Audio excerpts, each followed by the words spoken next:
अच्छा जी, जो आप नेक्स्ट टॉपिक डिस्कस करेंगे वो है मायोकार्डियल इन्फाक्शन। मायोकार्डियल इन्फाक्शन में देखेंगे, अच्छा मैंने आपको पीछे जब पढ़ाया था ना वेज़ोस्पैस्टिक एंजाइना क्या होता है, अनस्टेबल एंजाइना क्या होता है, प्रिंजिमेंटल एंजाइना क्या होता है। तो वेज़ोस्पैस्टिक एंजाइना पढ़ाते वक्त मैंने आपको बताया था कि उसके अंदर क्या होता है, आपकी 100% जो आर्टरी होती है ना वो ब्लॉक कर जाती है। जब 100% आर्टरी ब्लॉक कर जाएगी तो हार्ट को जब ब्लड नहीं मिलेगा, तो जब हार्ट को ब्लड नहीं मिलेगा तो क्या हो जाएगा, इन्फाक्शन नहीं हो जाएगा। तो इन्फाक्शन हो जाएगा, एम आई नहीं होगा उस पेशेंट के अंदर, मायोकार्डियल इन्फाक्शन। तो ऐसे मायोकार्डियल इन्फाक्शन उसके अंदर हो जाएगा। ठीक है। कार्डिक मसल्स की डेथ नहीं हो जाएगी। कार्डिक जो एंजाइम पहले नेगेटिव आ रहे थे वो पॉजिटिव आएंगे ना। अभी हम ये सारी बातें डिटेल में डिस्कस करते हैं, मैंने सिर्फ आपको अभी ओवरव्यू दिया। अच्छा, फॉर एग्जांपल एक पेशेंट आया है हमारे पास, वो आया है जिसको चेस्ट पेन हो, जो इमरजेंसी में है। हमने देखा जी उसको एम आई होगा। सबसे पहले कैसे हम उसकी हिस्ट्री लेंगे कि जो उसको पेन होती है वो 20 मिनट से ज़्यादा होती है कि कम होती है।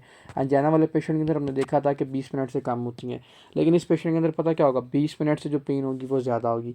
इसके अंदर भी सारे वही क्लिनिकल फीचर होंगे। क्या होगा इसके अंदर, लेफ़्ट आर्म की तरफ पेन जा रही है, लेफ़्ट जॉ की तरफ पेन जा रही है, उसको डायफेरेसिस हो रहा है ज़्यादा से ज़्यादा, शॉर्टनेस ऑफ ब्रेथ हो रही है इसके अंदर अभी। ठीक है। और क्या हो रहा था उसके अंदर, चेस्ट पेन हो रही थी, सारी चीज़ें इसके अंदर भी वही होंगी। ठीक है। अब देखें फॉर एग्जांपल एक पेशेंट आया, उसको एम आई हो ही गया। हमें अब कैसे पता चलेगा उसकी एम आई हो गया। सबसे पहले इसकी कॉजेज लिख लें। वेज़ोस्पैस्टिक एंजाइना जो मैंने आपको बताई थी वो कावासाकी डिजीज़ करवा सकती है।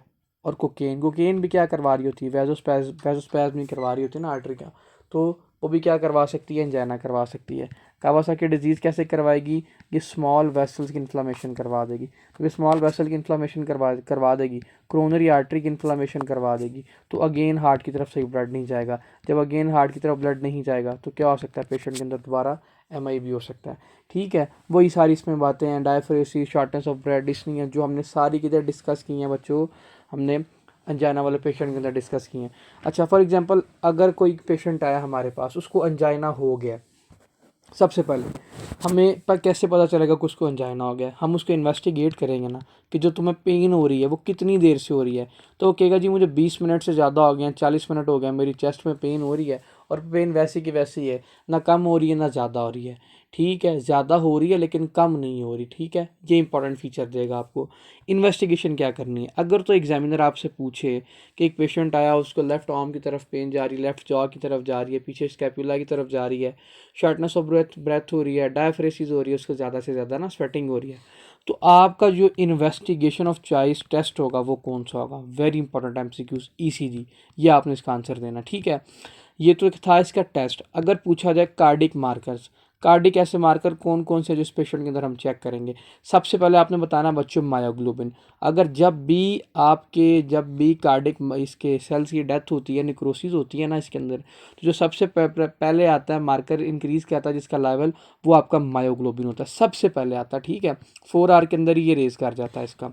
अच्छा, उसके बाद स्पेसिफिकली दूसरा कौन सा है, इसके अंदर आप देखते हैं ट्रोपोनिन। ट्रोपोनिन कौन से होते हैं, 2 टाइप्स के होते हैं, एक होते हैं ट्रोपोनिन आई और दूसरा होता है ट्रोपोनिन टी। अगर पूछे जाए मोस्ट स्पेसिफिक कौन सा इनमें से, तो आपने बताना है भाई ट्रोपोनिन आई करेंगे इस पेशेंट के अंदर। ठीक है।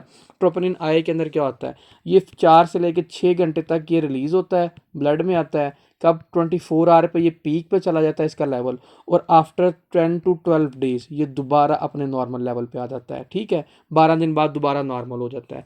क्या मैंने बताया ट्रोपोनिन आई के बारे में, कि ये 4 से 6 घंटे पे इसका लेवल पीक पे चला जाता है, 24 रिलीज होता है 4 से 6 घंटे में, 24 घंटे पे पीक पे चला जाता है, और 12 दिन पे क्या करता है, रिटर्न अपना नॉर्मल लेवल पे आ जाता है। ठीक है। ट्रोपोनिन टी का भी सेम है, ये भी 4 से 6 घंटे पे क्या करता है, ब्लड में आता है, 24 घंटे में ये पीक पे चला जाता है, लेकिन ये विद इन 10 डेज के अंदर अंदर ये वापस आ जाता होता है। ठीक है, नॉर्मल लेवल पे आ जाता है।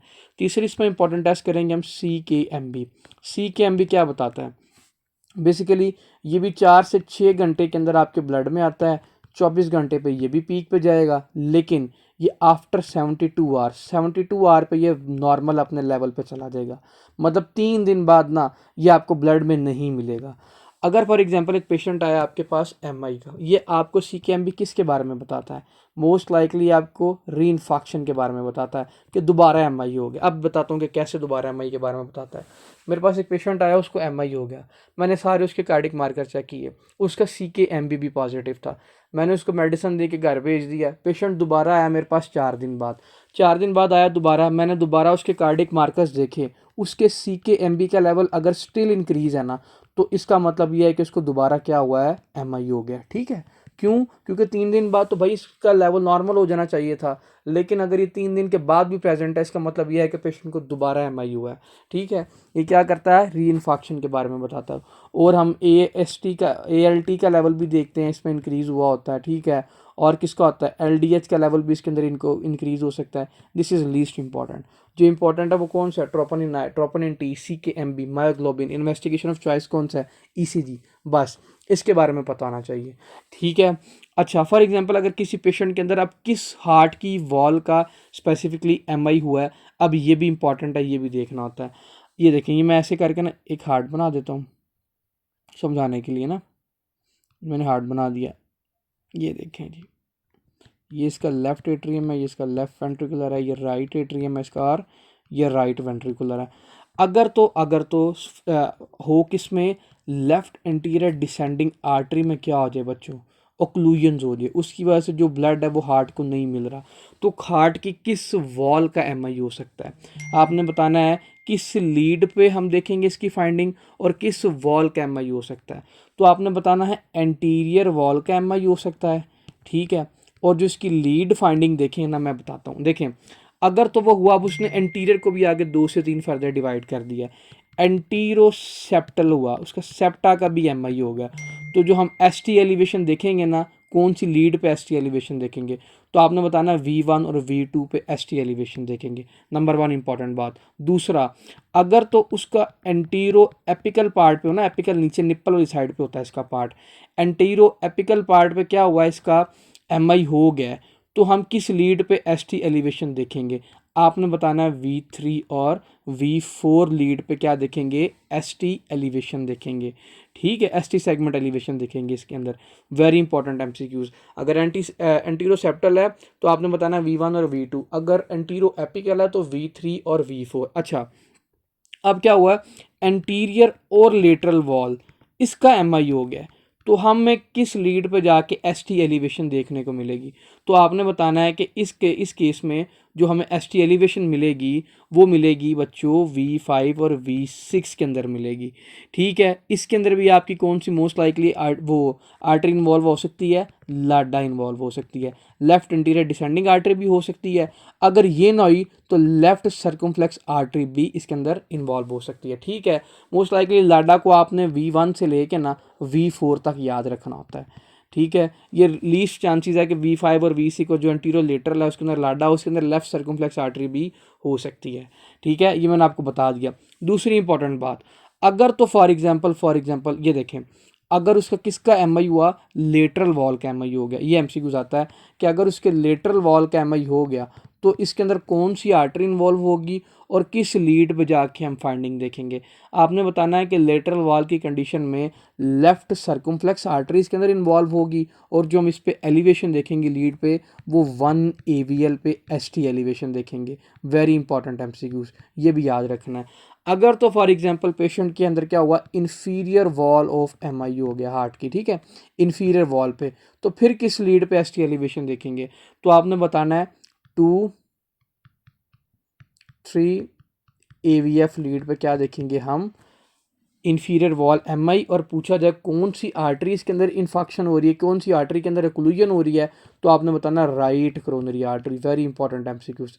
ठीक है, ये भी इंपॉर्टेंट MCQs है। क्या क्या मैंने बताया, अगर इन्फीरियर वॉल है तो राइट कोरोनरी आर्टरी, 2-3 AVF की लीड में ST एलिवेशन देखेंगे। अगर लेटरल वॉल है तो क्या होगा, 1 AVF पे क्या देखेंगे हम, ST एलिवेशन देखेंगे, लेफ्ट सर्कमफ्लेक्स आर्टरी इन्वॉल्व है। अगर एंटीरोसेप्टल है तो लाडा इन्वॉल्व होगी, V1 V2 पे ST एलिवेशन देखेंगे। एंटीरो एपिकल है तो V3 और V4 पे ST एलिवेशन देखेंगे, और अगर एंटीरो लेटरल है तो लाडा या लेफ्ट सर्कमफ्लेक्स आर्टरी दोनों में से एक इन्वॉल्व हो सकती है, और V5 और V6 पे क्या देखेंगे, ST एलिवेशन देखेंगे। ये सारे ही इंपॉर्टेंट MCQs है, ये सारे एग्जाम में पूछते हैं। फॉर एग्जांपल एक पेशेंट आया मेरे पास, उसने ये सारी हिस्ट्री सिनेरियो मुझे दे दिया, मैंने ECG करवा ली, उसको इन्फीरियर वॉल MI निकला, तो मैंने उसको ट्रीट कैसे करना है। अब उस पेशेंट को हमने क्या ट्रीटमेंट प्लान देना है, इसका ना हम नाम एक निमोनिक्स याद रखते हैं, मोना के नाम से। मोना में पता क्या होता है, सबसे पहले पेशेंट को पेन हो रही होती है तो हमने मॉर्फिन देनी होती है, उसको शॉर्टनेस ऑफ ब्रेथ होती है तो हमने उसको क्या करना होता है, ऑक्सीजन देनी होती है। ठीक है, नाइट्रोग्लाइसरीन क्यों देनी है इसके अंदर? भाई ये वैसोडाइलेशन करेगी, वैसोडाइलेशन करेगी तो थोड़ा बहुत हार्ट की ब्लड ठीक जाएगा। एट द एंड उसको क्या दे देंगे हम? एस्पिरिन दे देंगे। अगर फॉर एग्जांपल अथेरोस्क्लेरोसिस प्लाक की वजह से उसके अंदर एमआई हो रहा है तो वो प्लाक बनेगा नहीं, उसकी वजह से क्या हो जाएगा, ये थ्रोम्बोक्सिन A2 को ब्लॉक करती है, प्लाक बनेगा नहीं और ब्लड सप्लाई फिर भी काफ़ी हद तक हार्ट की तरफ बेहतर हो जाएगी। हम एमआई वाले पेशेंट के अंदर ये ट्रीटमेंट दे सकते हैं। ठीक है। अच्छा, अगर इससे भी फ़र्क ना पड़े तो फिर हमने क्या करना होता है इस पेशेंट के अंदर? हमने क्या करना, वेसल्स को खोल के उसको जो ब्लॉक है उसको रिपेयर कर देना है। उसके अंदर क्या कर देंगे, एंजियोप्लास्टी जिसको बोलते हैं हम, वो कर देंगे। अगर फॉर एग्जांपल अगर किसी के अंदर आपने ये ट्रीटमेंट दिया है, अगर उसको देने के बावजूद उसके अंदर फिर भी हार्ट की वो क्या कहते हैं, निक्रोसिस हो रही है, पेन हो रही है, तो इसके अंदर क्या हो सकता है, रीपरफ्यूजन इंजरी होती है। अब रीपरफ्यूजन इंजरी सुने क्या होती है, इसको समझिए। जब आप किसी ऑर्गन या टिश्यू की तरफ दोबारा ब्लड सप्लाई को मेंटेन करते हैं ना, तो अगर उसकी वजह से भी इंजरी हो जाए तो उसको हम क्या बोलते हैं, रीपरफ्यूजन इंजरी बोल रहे होते हैं। तो अगर फॉर एग्जांपल आपने उसकी हार्ट की वेसल्स की ब्लॉक को ओपन किया, एकदम से ऑक्सीजन उसके दोबारा हार्ट की तरफ गई, दोबारा ऑक्सीजन ने क्या कर दिया, ब्लड ने क्या कर दिया, वॉल्व को डैमेज कर दिया, आर्टरीज को, दोबारा वहाँ पे आगे प्लेटलेट्स के प्लग बन जाएंगे, तो प्लेटलेट्स और वहाँ पे दोबारा स्क्लेरोसिस हुई, दोबारा हार्ट की तरफ ब्लड नहीं जाएगा, तो अगेन उसके अंदर क्या हो जाएगी, रीपरफ्यूजन इंजरी हो सकती है। अच्छा, अब ऐसी कौन कौन सी हमने ये देखनी है मॉर्फोलॉजिकल चेंजेस हैं जो एक पेशेंट के अंदर एमआई हुआ उसके अंदर हो सकती है।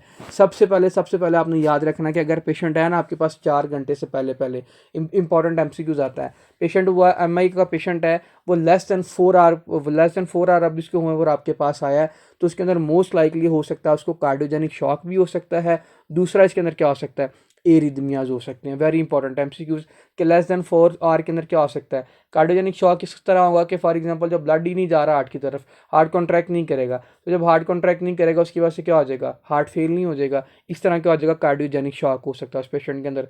जब उसके अंदर कार्डियोजेनिक शॉक होगा, हार्ट कॉन्ट्रैक्ट नहीं करेगा, फ्लूइड ओवरलोड होना स्टार्ट हो जाएगा हार्ट के इर्द गिर्द। जब हार्ट के इर्द गिर्द फ्लूइड ओवरलोड होना स्टार्ट हो जाएगा, कंजस्टिव हार्ट फेलियर भी हो सकता है इसकी वजह से। ठीक है, इसकी वजह से जब फॉर एग्जांपल हार्ट काम नहीं कर रहा, पहले शुरू में उसने जोर जोर से कॉन्ट्रैक्टिलिटी की, जब वो थक जाएगा तो उसके अंदर क्या हो जाएगा, अरिदमिया नहीं हो जाएगा। अगर पूछा जाए लेस देन 4 आवर में most common cause of death क्या है, तो आपने बताना वेंट्रिकुलर अरिदमिया इसकी most common cause of death है। ठीक है, अगर 4 से लेकर 24 घंटे के दरमियान आपके पास पेशेंट आया तो उस पर ग्रॉस चेंज पे डार्क डिस्कोलरेशन देखेंगे। अगर जब भी कहीं पे कोआगुलेटिव नेक्रोसिस का पूछा जाए ना कि कोआगुलेटिव नेक्रोसिस क्यों होती है, तो आपने बताना जब भी किसी भी ऑर्गन की तरफ ब्लड सप्लाई इंपेयर होती है ना, एक्सेप्ट द ब्रेन। ठीक है, और जब भी किसी ऑर्गन की तरफ ब्लड सप्लाई इंपेयर होती है तो उसकी वजह से जो आगे जो ऑर्गन होता है उसकी डेथ हो जाती है। उसके अंदर जो निक्रोसिस देखते हैं वो कौन सी देखते हैं, कोआगुलेटिव निक्रोसिस देख रहे होते हैं। ये टाइप है निक्रोसिस की, जब भी ब्लड सप्लाई इंपेयर हो तो क्या होता है, कोआगुलेटिव निक्रोसिस पेशेंट के अंदर देख सकते हैं। और इसकी कॉम्प्लिकेशन में क्या होगा, वही अरिदमिया हो सकता है इस पेशेंट के अंदर।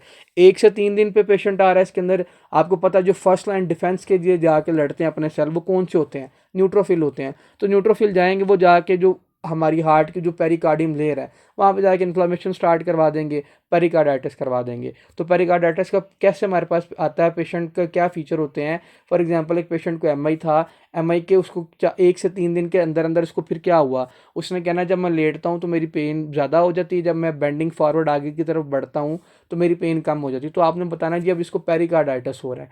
ठीक है, 1 से 3 दिन की हिस्ट्री के साथ पेशेंट ऐसे आता होता है। अगर फॉर एग्जांपल 4 से लेकर 7 दिन की हिस्ट्री के साथ आया ना, तो इसके अंदर पता क्या होगा, हमारे फिर पहले न्यूट्रोफिल जाते हैं, फिर जाएंगे मैक्रोफेज जाएंगे, जाके क्या करेंगे, जो आपके हार्ट के वॉल होते हैं, हार्ट की वो स्पेसिफिकली जो माइट्रल वॉल्व होते हैं उस पर जाके अटैक कर देंगे। जब वो माइट्रल वॉल्व पर जाके अटैक कर देंगे, जो आपके वहाँ पे पेपलरी मसल्स होते हैं जो आपके वॉल्व्स को बंद करते हैं, ठीक है, हार्ट वॉल्व्स को बंद करते हैं, वो जाके माइट्रल वैल्व के पेपलरी मसल्स को डैमेज कर देंगे। जब पेपलरी मसल उसके डैमेज हो जाएंगे, हार्ट सही तरह बंद नहीं होगा, वैल्व बंद नहीं होगा, तो जो आपका एट्रिया से ब्लड जा रहा था वेंट्रिकल के अंदर, आपका माइट्रल वाल्व बंद हो जाता था, जिसकी वजह से ब्लड आगे वापस बैक फ्लो नहीं आता था। तो इस कंडीशन में पता क्या होगा, जो आपका माइट्रल वाल्व है उसका क्या हो जाएगा बच्चों, जो उसके पेपलरी मसल है वो उसके रप्चर्ड कर देंगे। जब पेपलरी मसल उसके रप्चर्ड कर देंगे तो ब्लड बैक फ्लो जाएगा। इसकी वजह से क्या, इसको हम स्पेसिफिकली बोलते हैं मेडिकल टर्म में रिगर्जिटेशन हो रही है इसके अंदर। ठीक है, माइट्रल वाल्व है तो माइट्रल रिगर्जिटेशन होगी। अगर हम इसमें पूछा जाए तो माइट्रल रिगर्जिटेशन इस पेशेंट के अंदर हो रही है, हम कौन सा मरमर इस पेशेंट के अंदर सुनेंगे, तो आपने बताना पैन सिस्टोलिक मरमर सुन सकते हैं। दूसरा इसका क्या नाम है, होलोसिस्टोलिक मरमर इस पेशेंट के अंदर सुनेंगे। अब आपको पता है कि मसल ही रप्चर्ड कर गए हैं इस पेशेंट के, जब इस पेशेंट के मसल रप्चर्ड कर गए हैं, देखें एक पेशेंट आया, उसके मसल रप्चर कर गए हैं, अब उसका ब्लड बैक पीछे की तरफ जा रहा है, ठीक है, ब्लड आग किधर से रहा था, पल्मोनरी वेन से आ रहा था, ठीक है, पल्मोनरी वेन से आएगा, सबसे पहले तो वो हार्ट के इर्द गिर्द कलेक्ट हो जाएगा ना, हार्ट के इर्द गिर्द जब फ्लूइड ओवरलोड होता है, इसको हम क्या बोलते हैं, कार्डिक टेम्पोनेट बोल रहे होते हैं, ठीक है। तो इस पेशेंट के अंदर क्या होगा, कार्डिक टेम्पोनेट भी होगा। कार्डिक टेम्पोनेट के अगर ट्राइएड पूछा जाए कौन सा, हाइपोटेंशन होता है, मफल्ड हार्ट साउंड होता है और जगलर वेनस प्रेशर इसके अंदर इंक्रीज कर जाता है, ये इसका हम बोलते हैं बेक्स ट्राइएड बोल रहे होते हैं इसके अंदर, ठीक है। ये सारे क्लिनिकल फीचर उसके अंदर पेशेंट को ये हमें देखने को मिलेंगे। ये आपने परेशान नहीं होना, आगे जब जैसे जैसे डिजीज़ को डिस्कस करेंगे ये सारी चीज़ें वहाँ पे रिपीट हो रही होंगी, आपको समझ में आ जाएगी, ठीक है। अगर 1 से 3 दिन के अंदर पेशेंट आया, उसके अंदर क्या होगा बच्चों, ग्रेनुलेशन स्टार्ट हो जाएगी, ठीक है, फाइब्रोसिस होना स्टार्ट हो जाएगी। और अगर मंथ के हिस्ट्री के साथ आया तो उसके अंदर ड्रेसलर सिंड्रोम हो सकता है। एक पेशेंट था, उसको एमआई हुआ, वो 1 महीने के बाद आया, ठीक है, उसके हार्ट के वॉल पे क्या हो गया, फाइब्रोसिस हो गई होगी। तो जब उसके हार्ट के वॉल पे फाइब्रोसिस होगी उस पेशेंट के अंदर क्या बेसिकली हो जाएगा, ड्रेसलर सिंड्रोम हो जाएगा। ड्रेसलर सिंड्रोम क्या होता है कि आपकी अपने ही जो नॉर्मल इम्यून सेल होते हैं ना, वो जाके किस पे अटैक कर देते हैं, पेरिकार्डियम पे, उसकी क्या करवा देते हैं, इन्फ्लामेशन करवा देते हैं, पेरिकार्डाइटिस करवा देते हैं। This is known as Dressler syndrome बोल रहे होते हैं इसके अंदर, ठीक है। और ये जब भी आता है पेशेंट 1 महीने की हिस्ट्री के साथ आ रहा होता है। अच्छा, आपके ना एक बुक पे टर्म लिखी हुई है, सब एंडोकार्डियल इस्कीमिया क्या होता है। सब एंडोकार्डियल इस्कीमिया पे पता क्या होता है, आपके सब एंडोकार्डियल इस्कीमिया में इस तरह ना, हार्ट की ना, ये फॉर एग्जांपल हार्ट है ना, इसके सबसे ऊपर वाली जो लेयर होती है वो पेरिकार्डियम होती है, ये मायोकार्डियम होती है, और जो ये वाली होती है ना, ये इसकी होती है एंडोकार्डियम। सबसे क्या होती है, अंदर वाली लेयर होती है। इसको पहले ही ब्लड सप्लाई कम मिल रही होती है, इसको भी ठीक मिल रही होती है, पेरिकार्डियम को भी, मायोकार्डियम को भी ठीक मिल रही होती है, एंडो को वैसे ही कम मिल रही होती है।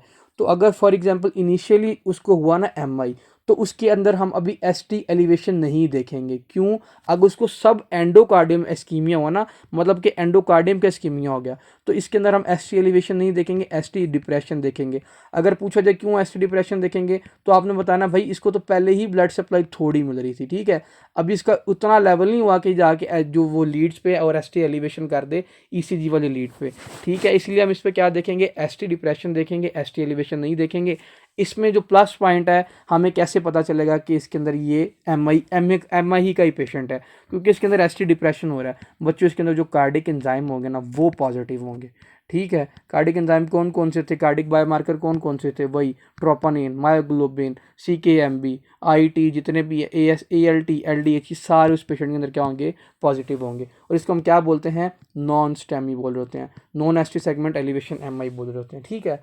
बाकी इसमें से अगर कोई इंपॉर्टेंट बात हुई तो पूछ लीजिएगा। इसमें से अगर क्वेश्चन आता है most common cause of death in myocardial infarction, तो आपने बताना है जी वेंट्रिकुलर एरिथमिया होता है इसके अंदर।